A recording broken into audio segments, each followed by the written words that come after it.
ئەوە بە کورتی لە بۆتان دەژێڕەوە ئەمن زارشکە عینە لە ژێر تعزیب ئەو پشتە سەرم ویستمەوە لە عاردی دەم بتەقێنم هەر بمرم نەمینم لە ژیان نەمینم ئەو دڵشاد یوسفە خۆڕیە بە پێڵاوی هات لە کوورێ لە دەومینە پێڵاوی لە دەومنا بەسە سرم کەت على ئەساس من سرم چیت کە لە عاردی نەدەم ئەوزە لە حەشمەتی خۆم گەزەم لە پێڵاوەکەیدا کوبرەی بنەکەم لە سەرەکەی لێ کردەوە لە حەشمەتی خۆم یعنی ئەتو چاو دەستت بەسترایە بە هەموو شتی دەست بە شەڕی یعنی بەدانیش بە شەڕ ئەتو حسابکە لەو حالەتەی ئەتو شەڕیان لەگەر دەکەی بەڵام ئەوان زەبانن دەست و چاوی و پێتیان بەستیە ئەتوش بەتەڵەکەی کە هیچ پێ ناکەی ئیدی ئەو کاتیش کە پێڵاوەکەم لێ کردیتەوە لەس ئەو حاڵی کە پێڵاوەکەم لێ کردەوە زیاتر تووڕە بوو على ئەساس پێڵاوەکە تورکیە ئەوم لە مێشکی مایە بۆ پێڵاوە تورکیە پێڵاوە تورکیەکەمی دەڕان یعنی خەمێەوە بوو پێڵاوەکە دڕاندیە نەک یانەی ئینسانێک دەدرێتن دڵشاد یوسف ئازەتونی پیس زوونی بێعزەلات کاک قادر وەڵڵاوە بیلاوەتیدا ئەوزا من لەو کوڕم پرسی لە یەکەکەم پرسی کە پێشتر لەگەری هاتوچی مزگەفت تێم دەکرد عینەن وەچی خۆی بوو بەڵام ئەو تۆبەی کرد گوتی دڵشاد یوسف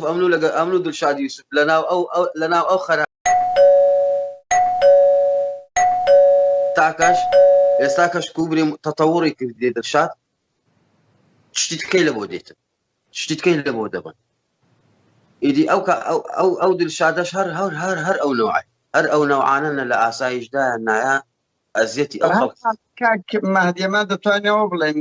بە هەموو دڵشاد یوسفەکان لەو هەولێرەی دەیان جەلات هەبووە دەیان زاڵم هەبووە بەڵام ئێستا نەوەکانیان پێیان شەرمە ئەو بابەیان هەیە لە بەعسیەکان لە یەکێتیەکان وبەر لە بەعسیەکان هەتا لە سەردەمی عەرەز قەومی و نازانم چێ و لەی عەفتاکان ئێستا هەمووانەی لە زیندانەکانی ڕایەت بوونە ئاکرێ بوونە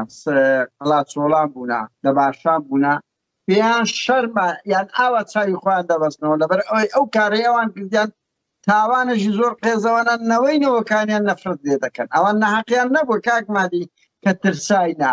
لە تو نەترسان لەوەی ترسانی ئاوا ناویان بڵاو دەکرێتەوە ئاوا ڕسوا دەکرێن لە مێژوو و ئیشتی مەش ئەو پەیامەیە کە پێیان بڵێن ئەنگۆ ئەوڕۆ ئازاری خەڵک دەدەن ئەوڕۆ خۆتان پێ